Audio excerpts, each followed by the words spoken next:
I'd bought an old meat freezer at a yard sale. The scratches are from the inside. I've always been a hunter of other people's ghosts. That's what yard sales are, aren't they?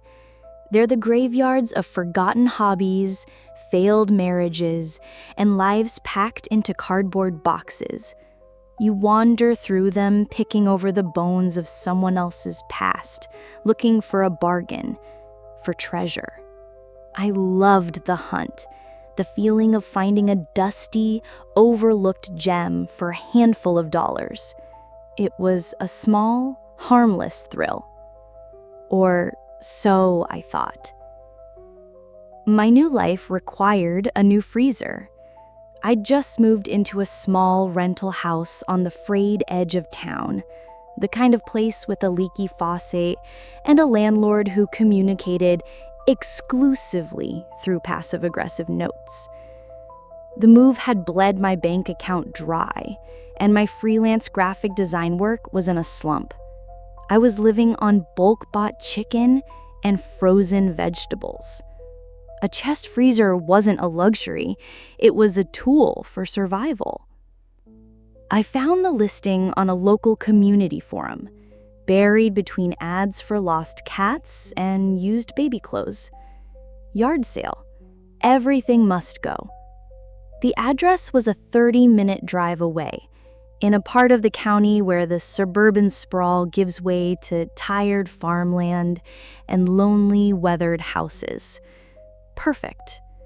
The best junk is always found in the middle of nowhere. The house was set far back from the road, a 2-story skeleton of faded white paint and a sagging porch. A few cars were parked haphazardly on the overgrown lawn. The yard sale itself was sparse. A folding table with chipped coffee mugs, a stack of romance novels with curled, sun-bleached covers, a child's tricycle missing a wheel. It felt sad, like the final quiet sigh of a life. And then I saw it. It was sitting near the garage, a hulking white beast of a chest freezer. It was old, probably from the 70s or 80s, with a heavy-looking lid and a chrome handle that had lost its shine. It was exactly what I needed. Big, ugly, and probably cheap. An old man was sitting on a plastic lawn chair nearby, watching the proceedings with dull, uninterested eyes. He was thin and wiry, his skin a roadmap of wrinkles.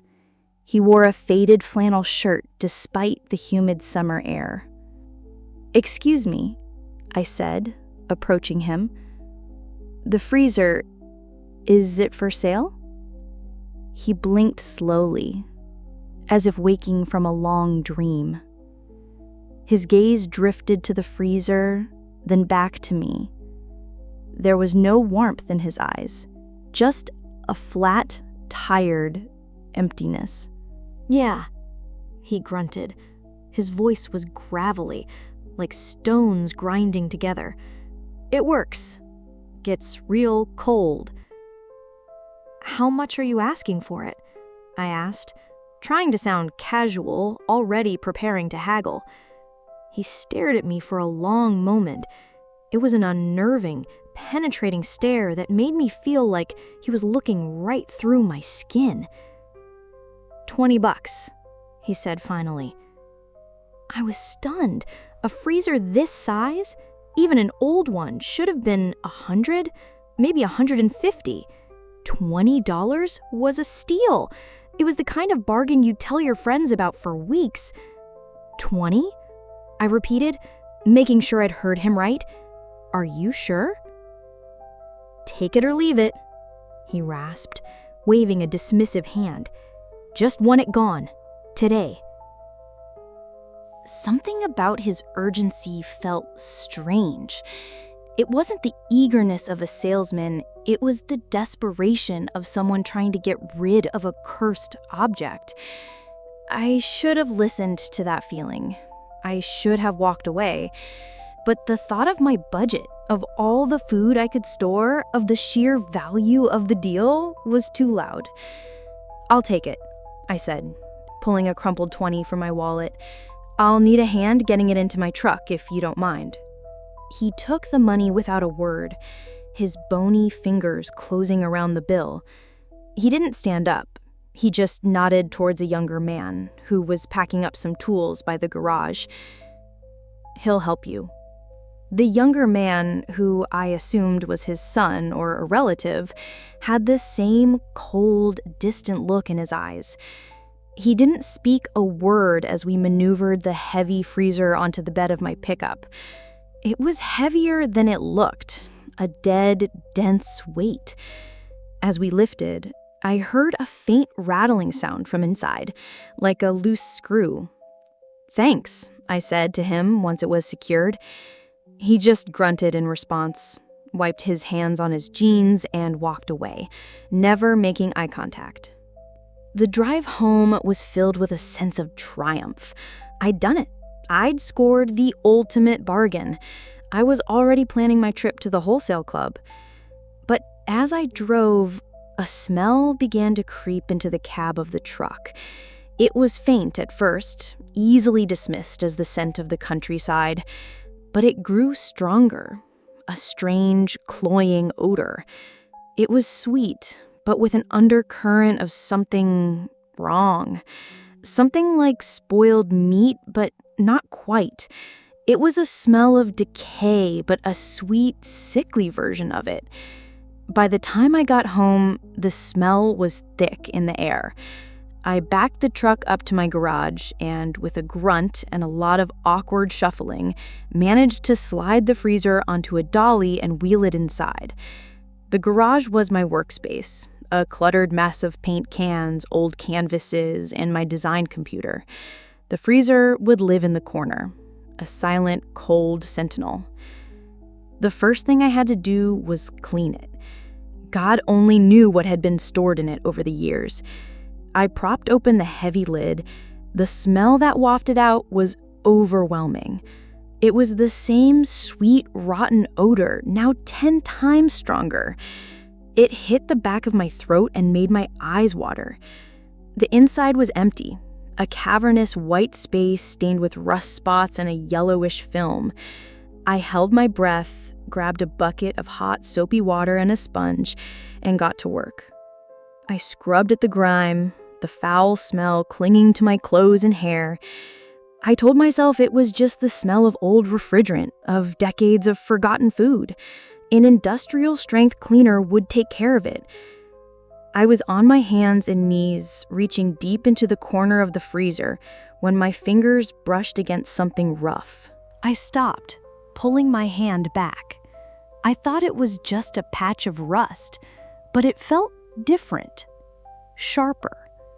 I leaned in closer, the stench making me gag. It wasn't rust. They were scratches. Dozens of them, gouged deep into the metal wall of the freezer. They weren't random marks from things being dragged in and out. They were parallel lines, frantic and desperate. The kind of marks a trapped animal would make. The kind of marks that could only be made by fingernails. I stared at them, my heart starting to pound in my chest. The soapy water in my bucket suddenly seemed cold. The garage, once a familiar space, felt alien and threatening. The air grew heavy. I tried to rationalize it. Kids, maybe, trapped one another inside as a prank. Or maybe someone had tried to scrape out a stubborn piece of ice with a tool. It had to be something like that. It had to be. But the scratches were clustered together, high up near the lid, as if someone had been on their back, reaching up, trying to push the heavy lid open from the inside. My blood ran cold. I felt a sudden primal urge to get away from the freezer. I scrambled to my feet, backing away slowly, my eyes locked on the dark, empty space inside. The smell seemed to mock me, a sweet perfume of death. And that's when I saw it. The detail that pushed me over the edge from unease into pure, undiluted terror. The scratches, they weren't on the outside. They were on the inside. Sleep didn't come that night. Every time I closed my eyes, I saw them, the frantic white lines against the yellowed interior of the freezer. I kept telling myself there was a logical explanation. There had to be. But my mind kept replaying the scene at the yard sale. The old man's dead eyes, his desperation to be rid of the thing, the younger man's silent, hostile compliance. They weren't selling a freezer. They were disposing of evidence. The next morning, fueled by coffee and a gnawing anxiety, I went back into the garage. I needed to prove myself wrong. I needed to find the rational explanation that would let me scrub the images from my brain and just use the damn thing. I left the garage door open, letting the bright morning sun spill in, hoping it would chase away the lingering dread. I approached the freezer cautiously, like it was a sleeping predator. The lid was closed. I hadn't remembered closing it. I must have slammed it shut in my panic the night before. Taking a deep breath, I lifted the heavy lid again. The sweet, rotten smell, though fainter, was still there. A persistent, sickly whisper. I forced myself to look at the scratches again. In the clear light of day, they seemed even more sinister. I could see the individual grooves, the way the metal had been peeled back in tiny curls. I ran my finger over them. They were deep. It would have taken time and a terrifying amount of force to make them. My girlfriend, Chloe, called around noon. Her voice, usually a welcome comfort, sounded jarringly normal. "Hey, how's the new house treating you?" she asked, her tone bright and cheerful. "It's good," I lied. "Still unpacking. Did you end up finding a freezer? I know you were looking." I hesitated. Yeah, I did. Got a crazy deal on an old one at a yard sale yesterday." "See? I told you you'd find something. We should go to Costco this weekend, stock you up, my treat." I should have told her. I should have said, "Chloe, there's something wrong with it. There's scratches on the inside like someone was trapped." But how could I say that without sounding insane? She was a pragmatist, a landscape architect who believed in blueprints and solid ground. She didn't have room in her world for haunted appliances. "Yeah, sounds good," I said, my voice hollow. "Hey, I have to ask you something. It's kind of weird." "Okay." "This freezer, it has this smell. I can't get rid of it. It's sweet, but also like, rot. Does that make any sense?" I heard her chuckle on the other end of the line. "Alex, it's 1,000,000 years old. It's probably just leaking refrigerant or has mold from being unplugged for so long. Did you try cleaning it with bleach?" "I used soap and water." "Well, there's your problem. You need something that kills bacteria. It's some industrial cleaner. It'll be fine. You are overthinking it. You always do." She was right. I did overthink things. It was the curse of being a visual person. I saw stories and patterns in everything. But this felt different. This wasn't my imagination. "You're probably right," I said, forcing a laugh. After we hung up, I felt a new resolve. I would be methodical. I would be like Chloe. I would disinfect the hell out of this thing and put my paranoia to rest. Armed with a spray bottle of bleach cleaner and a roll of paper towels, I attacked the freezer's interior again. The chemical smell of the bleach was a welcome assault, overpowering the sickly sweet odor. I scrubbed every inch, my eyes watering from the fumes. And as I was wiping down the thick rubber gasket that sealed the lid, I found something else. At first, I thought it was a piece of lint, a dark little speck caught in a crease of the rubber. I went to wipe it away, but it was stuck fast. I picked at it with my fingernail. It wasn't lint. It was a single strand of hair. It was long, at least a foot, and dark brown, almost black. It was wedged deep into the gasket, as if it had been trapped when the heavy lid was slammed shut. My heart stopped. The bleach fumes made my head spin. This wasn't mold. This wasn't old food. This was human. My hand started to shake. I carefully worked the hair free and laid it on a clean paper towel.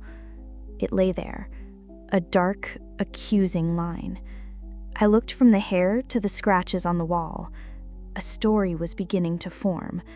A story so horrible, I didn't want to believe it. A person with long, dark hair had been in this freezer.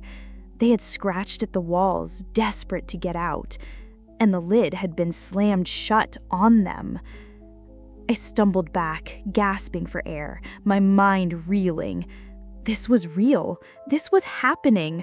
I was standing in my garage with what could be a piece of evidence from a horrific crime. My first instinct was to call the police.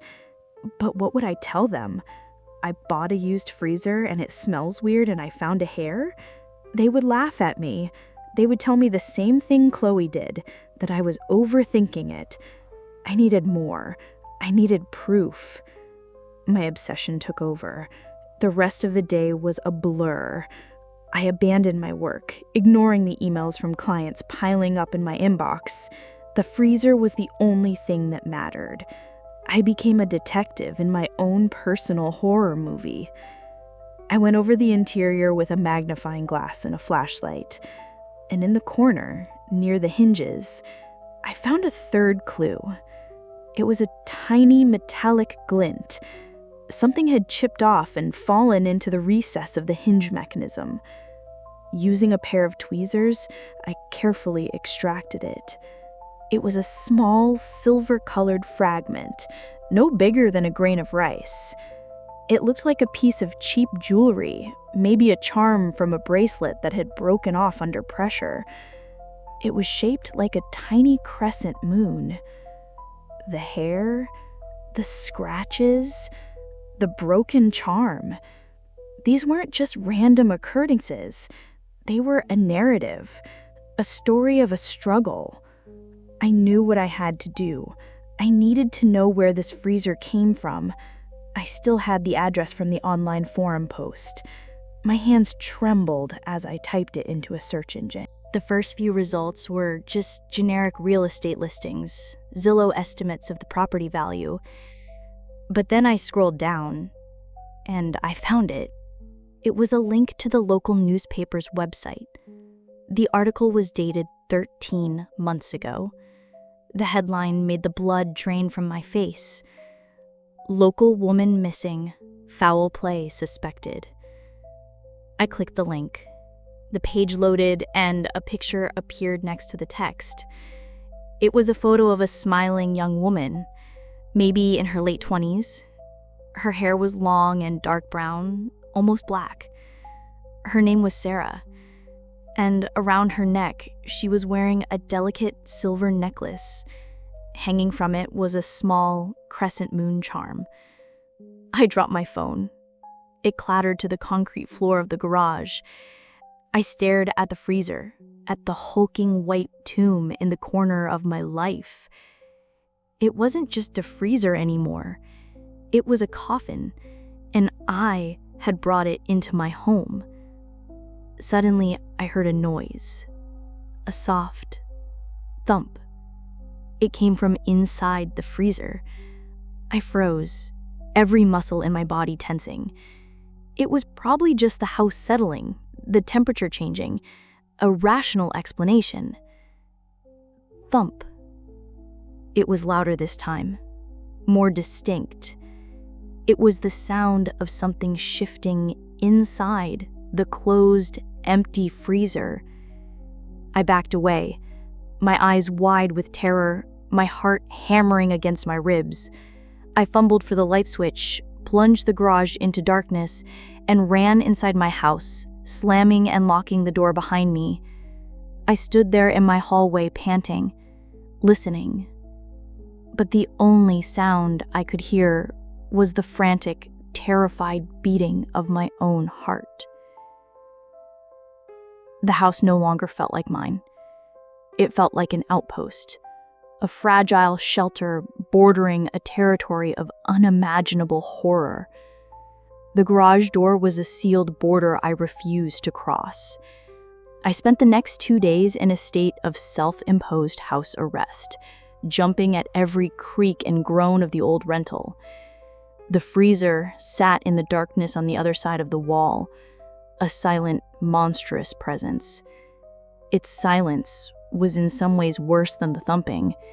It was a watchful, waiting silence.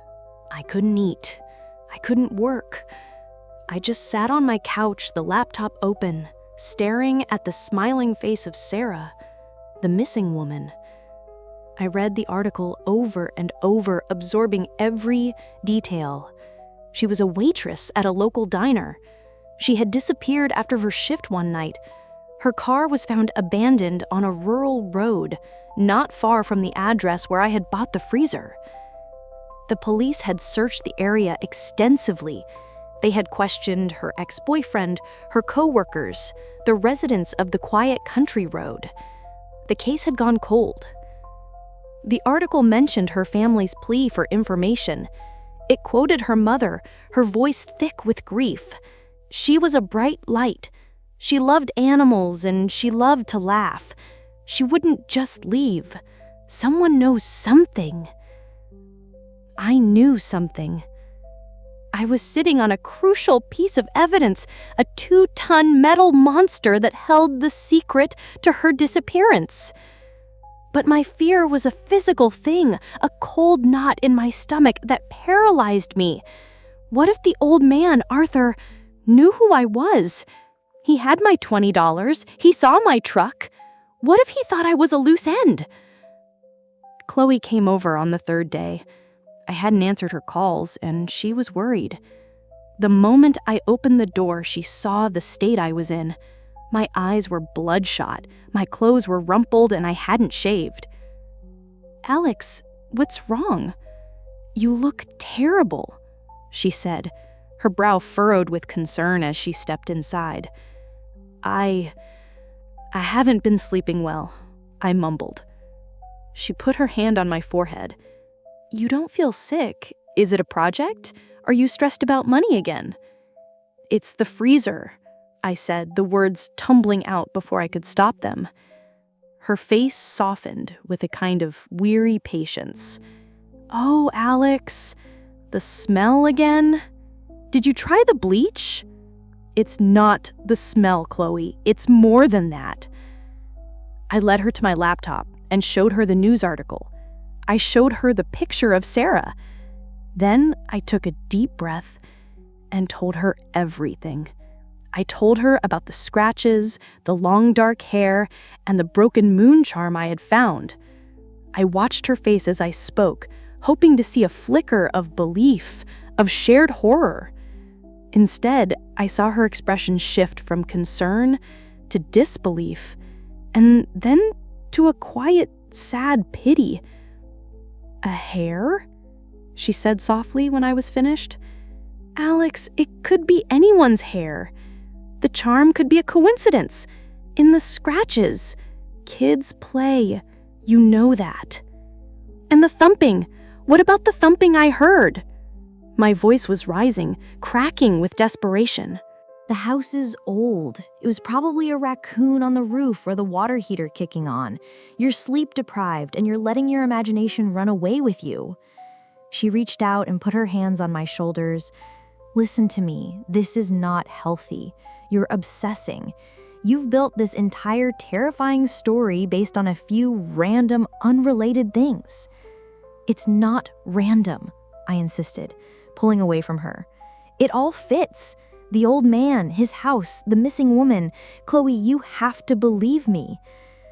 I believe that you're scaring yourself, she said, her voice firm but gentle. I think you should get rid of it. If it's causing you this much anxiety, just take it to the dump. Get it out of your house. Then we can go buy a new one, a clean one. No history, no ghosts. Get rid of it. The thought was tempting. A quick drive to the landfill and it would all be over. My life could go back to normal. But it felt wrong. It felt like covering up a crime, like burying Sarah all over again. I can't, I said, shaking my head. It's evidence. Chloe sighed, a long, frustrated sound. Evidence of what, Alex? A story you made up in your head?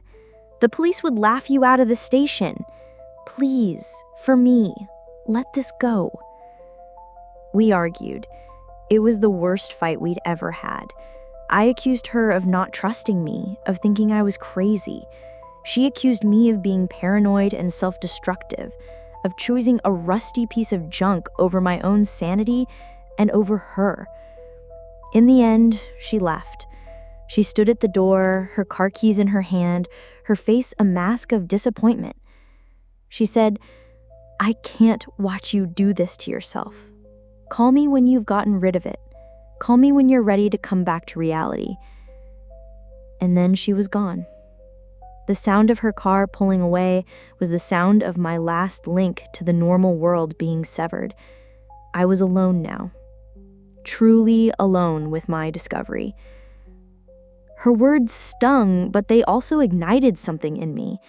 Was I crazy? Was I just connecting dots that weren't there? The doubt she had planted began to fester. Maybe she was right. Maybe I was just a sleep-deprived, stressed-out artist seeing monsters in the shadows. There was only one way to know for sure. I had to go back. I had to go back to that house. The decision was terrifying, but the not knowing was worse. I waited until dusk, when the world was draped in long shadows and the air grew cool. I got in my truck, my heart a frantic drum against my ribs. I drove the familiar route, my knuckles white on the steering wheel. The house looked even more desolate at twilight. It was a dark shape against a bruised purple sky. No cars were on the lawn, no lights were on inside. It looked abandoned, a place that held its breath. I parked my truck down the road, out of sight, and walked towards the property. The only sound was the crunch of my boots on the gravel and the chirping of crickets. I felt like a trespasser, an intruder in a place I had no right to be. I circled around to the back of the house. The yard was a mess of weeds and junk. An old tire swing hung from a tree branch, its rope frayed and rotten. I peered through a grimy kitchen window. The room was empty, save for a few dusty boxes on the floor. My goal was the garage.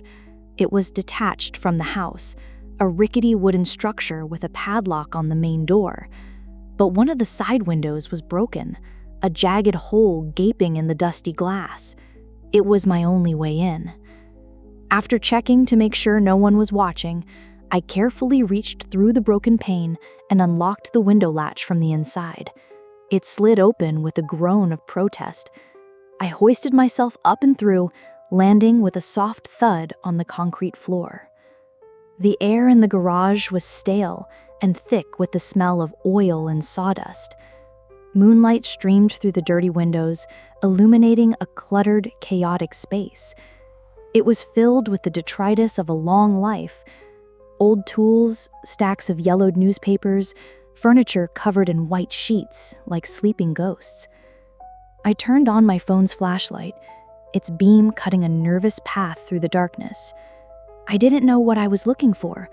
A clue? A confirmation? Anything that would prove I wasn't losing my mind. My light fell upon a workbench in the corner. It was covered in tools, but something else was there too. A stack of papers, held down by a rusty coffee can. I walked over, my heart pounding. They were letters, their envelopes yellowed with age. I picked one up. The return address was from a state psychiatric hospital. The letter was addressed to Arthur. My hands shook as I pulled the letter from its envelope. It was a formal notice, dated 2 years ago. It was informing Arthur that his wife, Eleanor, had passed away in their care after a long illness. His wife, not Sarah. A cold confusion washed over me. The story in my head began to crumble. If Arthur's wife had died in a hospital, then who was Sarah? I rummaged through the rest of the papers. Tucked at the bottom of the stack was a small, leather-bound book, a diary. I opened it. The handwriting was a spidery, frantic scrawl. It wasn't Arthur's, it was a woman's handwriting. The first few entries were mundane, notes about gardening, complaints about the weather. But then the tone began to change. He brought it home today. Arthur found it at the scrapyard. He says it's a bargain. I don't like the look of it. It feels cold, even when it's not plugged in. My blood turned to ice. She was talking about the freezer. I flipped through the pages, my eyes scanning the frantic script. The noises have started. A soft scratching. Arthur says it's just the house settling, but it only comes from the garage. It only comes from that box. I saw him talking to it, I swear it, standing in front of it in the dark, whispering. When I asked him about it, he got angry. I've never seen him so angry.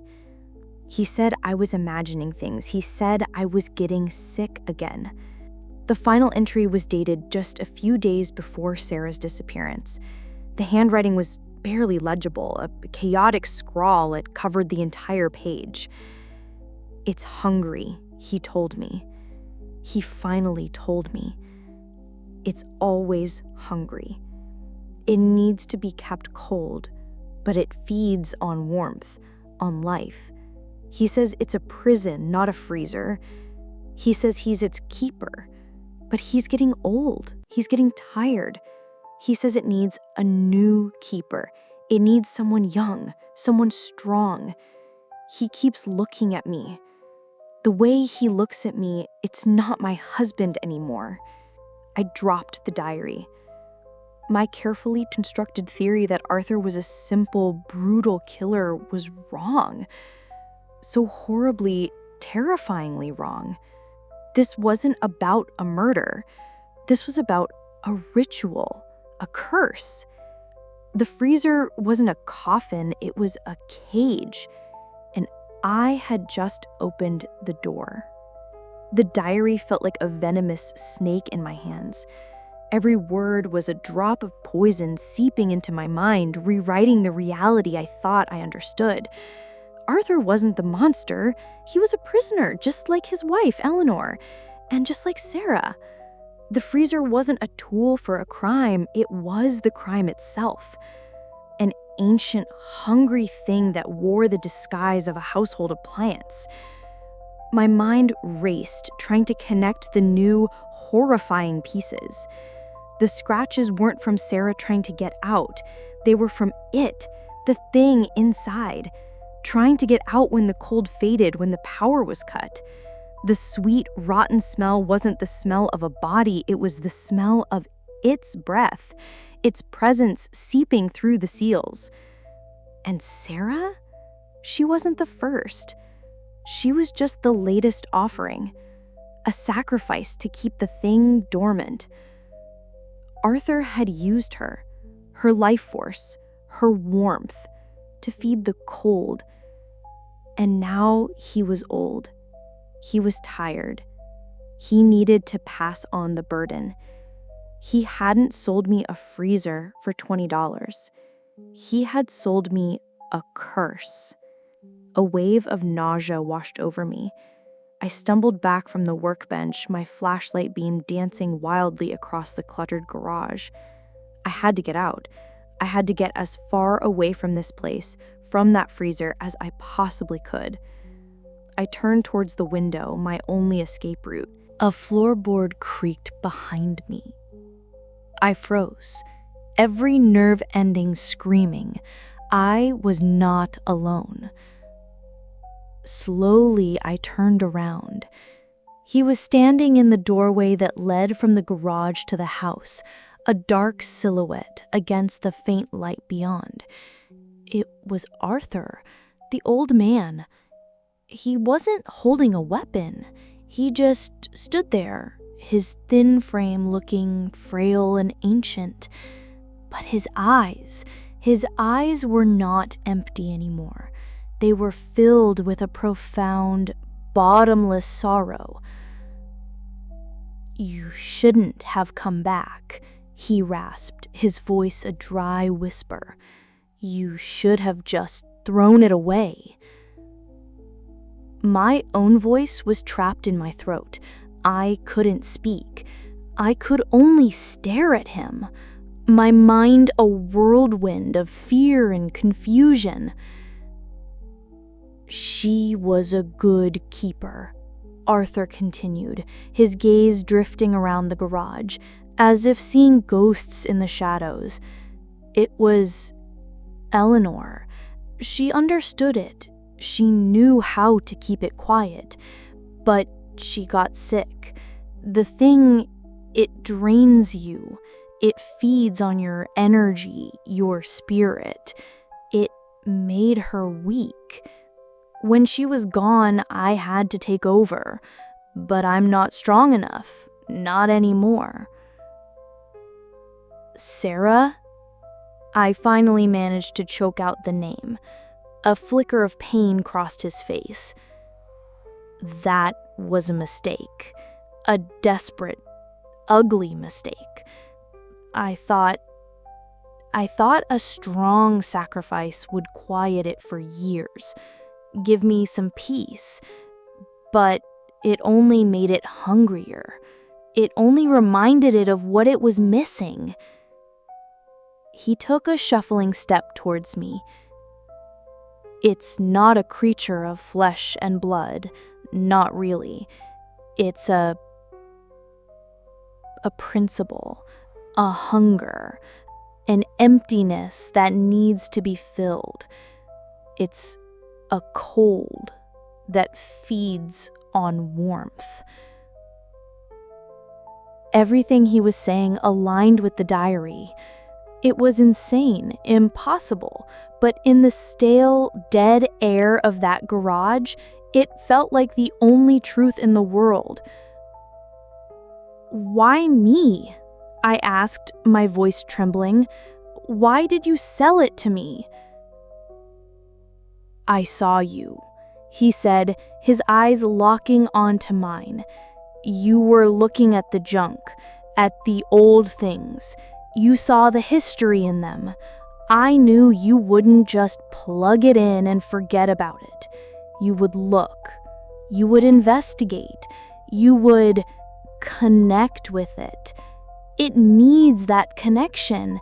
It needs to be noticed. It needs a new keeper, someone to watch over it, someone to feed it." "Feed it?" I whispered, horrified. "Not with bodies," he said, shaking his head. "Not always. That was my mistake. It feeds on emotion, fear, paranoia, obsession. The energy you give it when you think about it, when you fear it. You've been feeding it for days, boy. You've made it strong again."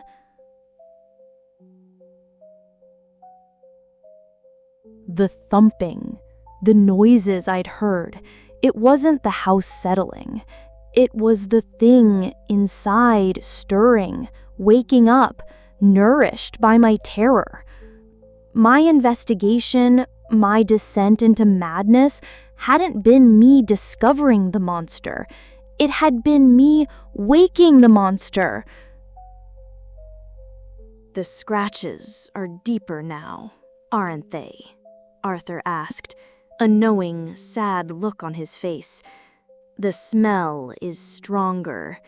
It's waking up. It knows you're its new keeper. I started backing away towards the window. No, I'm not.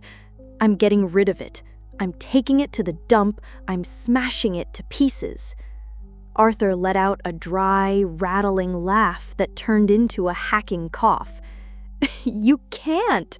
It won't let you. It's a part of you now. It has a hook in you. Try to get rid of it, and it will follow you. It will haunt your dreams. It will turn your life into a waking nightmare until you accept your duty, until you find it a new home or a new meal. He took another step closer. I could see him clearly now in the moonlight. He looked ancient, a husk of a man, his life force seemingly drained away. There is only one way to quiet it for a long time, he said, his voice dropping to a conspiratorial whisper. A willing sacrifice. Not one born of desperation, like Sarah, one born of acceptance, a keeper who gives himself to the cold. My blood ran cold. He wasn't talking about me. He was talking about himself. I'm tired, son. So tired. I was hoping you would just take the burden, but you came back. You learned the truth. And now you're a part of his story. You're a witness. He reached into his pocket and pulled out a small, rusty key. He held it out to me. This is the key to the lock on the freezer. The original lock. I haven't used it in years. It's a strong lock. I didn't take it. I just stared at his outstretched hand, horrified. What are you doing? I asked. My duty, he said. My final duty. I'm going to give it what it wants. I'm going to give it peace. And in doing so, maybe I can give you a chance. He started walking past me, towards the door of the garage. Wait, I called out. Don't! He stopped and looked back at me, a faint, sad smile on his lips. You have to be the one to lock it. It has to be the new keeper who seals the prison. That's the rule. That's the only way it will work. Go home. Wait for me. I will come to you, and then you will do what needs to be done. Before I could say another word, he slipped out of the garage and disappeared into the darkness. I was left alone, the silence of the garage pressing in on me, the weight of the impossible truth crushing my soul. I ran. I scrambled out the window, cutting my hand on the broken glass, and sprinted back to my truck.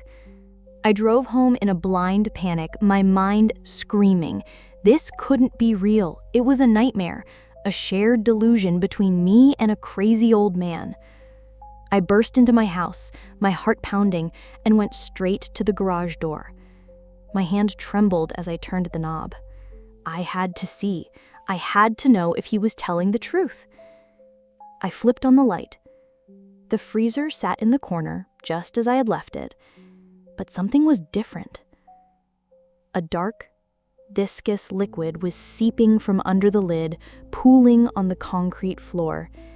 It was thick and black, and it smelled sweet. So horribly, sickeningly sweet. And the scratches, he was right. They were deeper.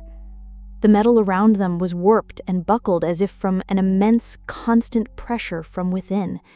It looked like the bars of a cage that were about to break. I slammed the door shut. my breath catching in my throat. It was real. All of it. I spent the next hour pacing my living room, a caged animal myself.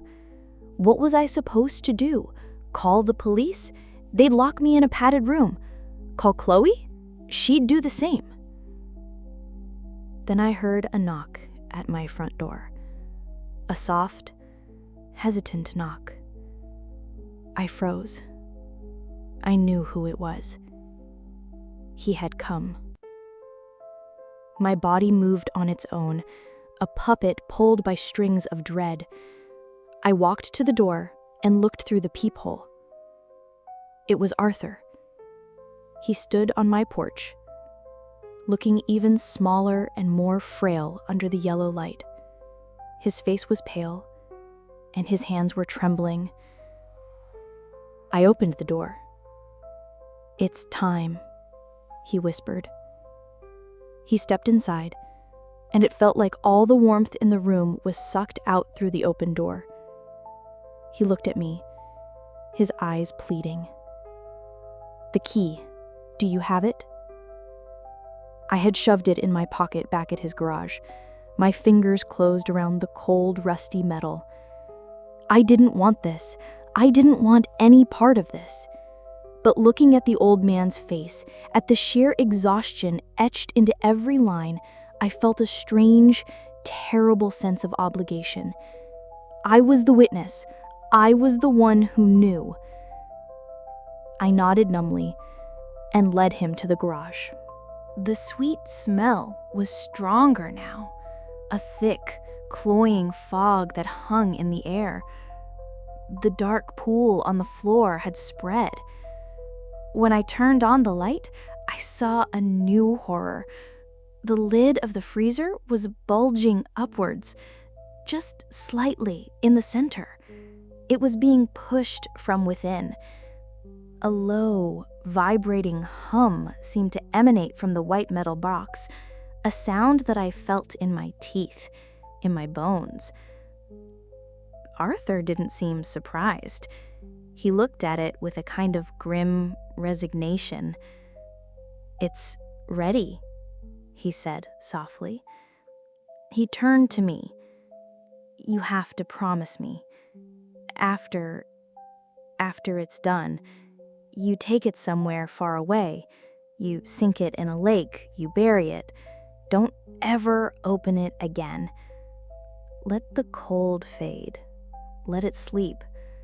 Maybe without a keeper, it will finally die." I just stared at him, speechless. He took a deep, shuddering breath and walked towards the freezer.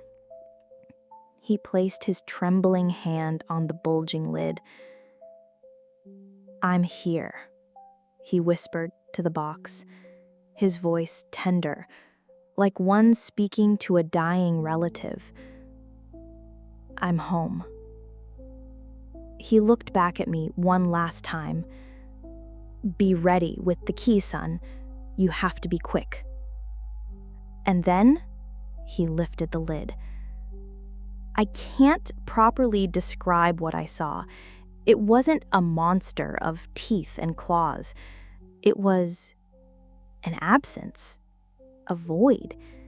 The inside of the freezer was not white anymore. It was a swirling, endless black, a patch of night sky with no stars. The cold that poured out was not a natural cold. It was a dead cold, a cold that extinguished heat, that extinguished life. It sucked the air from my lungs. The sweet smell was a physical force, a wave of decay that made me gag and stumble backward. Arthur did not hesitate. With the last of his strength, he climbed up and into the freezer, lowering himself into the swirling blackness. For a single horrifying moment, I saw his face, pale and serene, before he was swallowed by the void. The lid, free of his weight, began to slam shut. "Now," his voice echoed, not from the freezer, but from inside my own head. A desperate, disembodied cry. "Lock it now!" My body lurched into motion. I scrambled forward, the rusty key clutched in my hand. The lid slammed down with a deafening boom that shook the entire garage.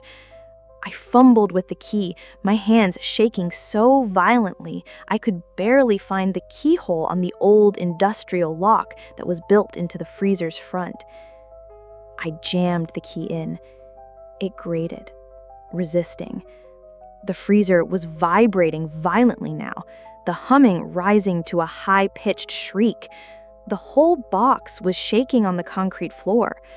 I put all my weight into it, turning the key with a scream of effort. There was a loud final clunk as the lock engaged.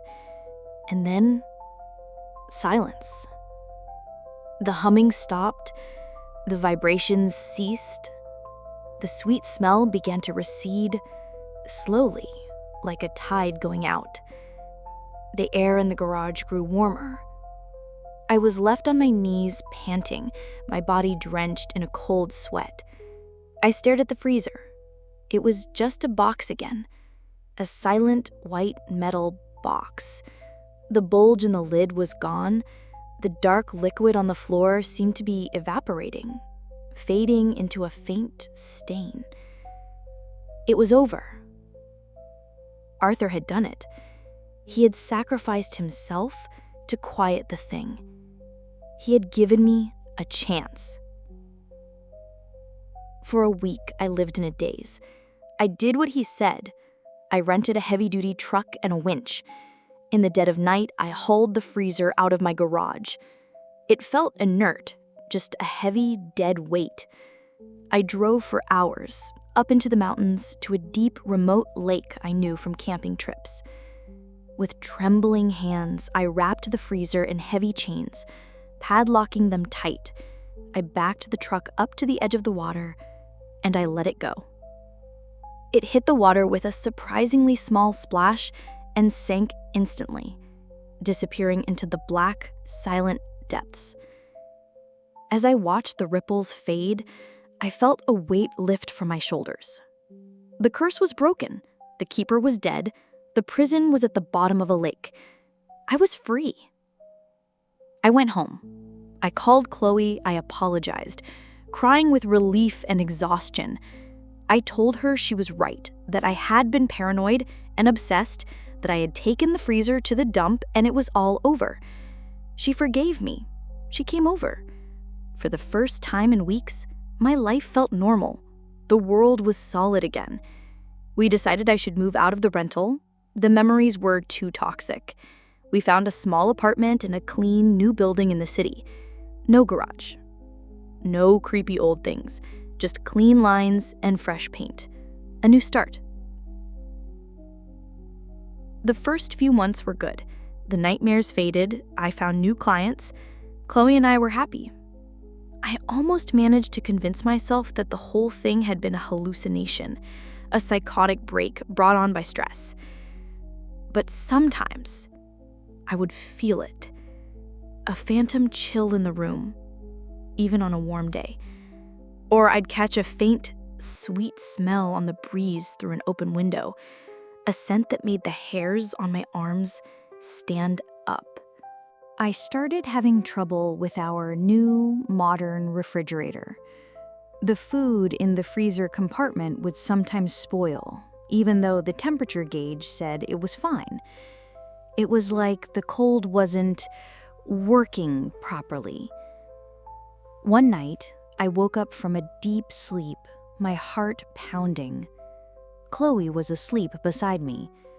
The room was quiet, but I felt a strange compulsion.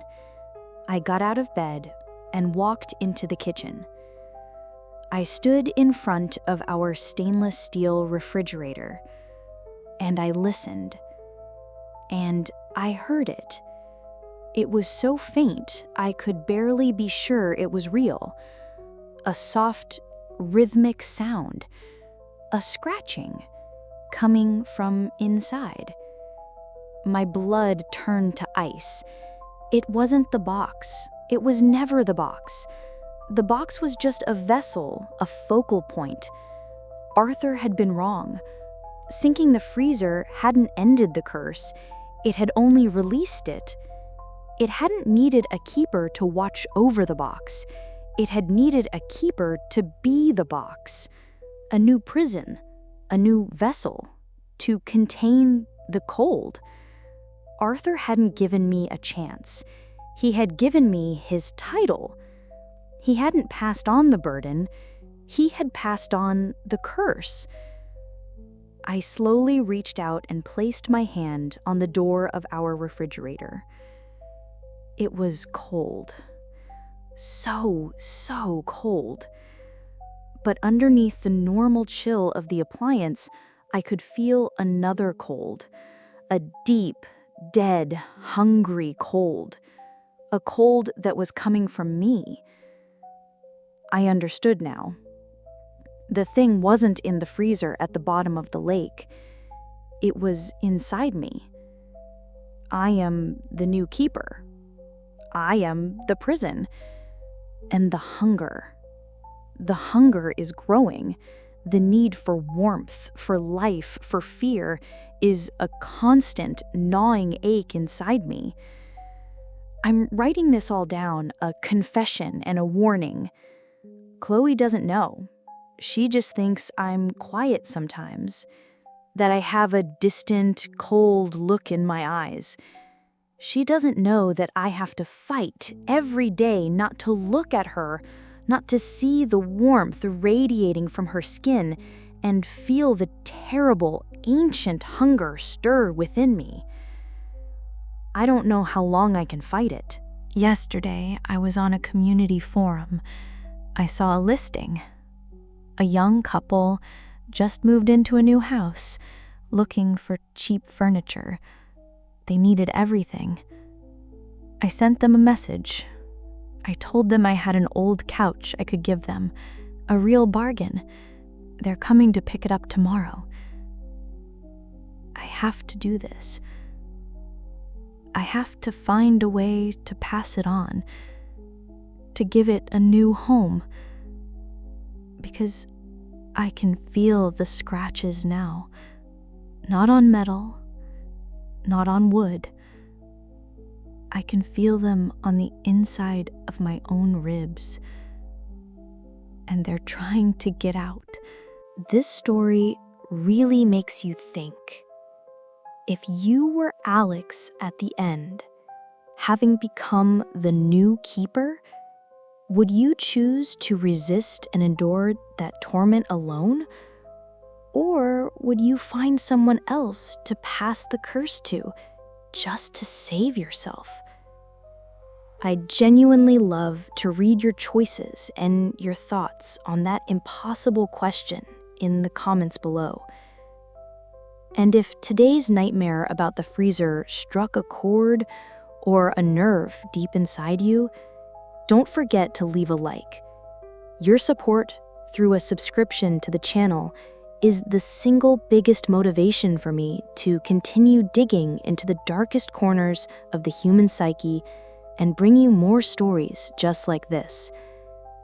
And of course, don't forget to ring that bell so you can be the first to step into our next nightmare together.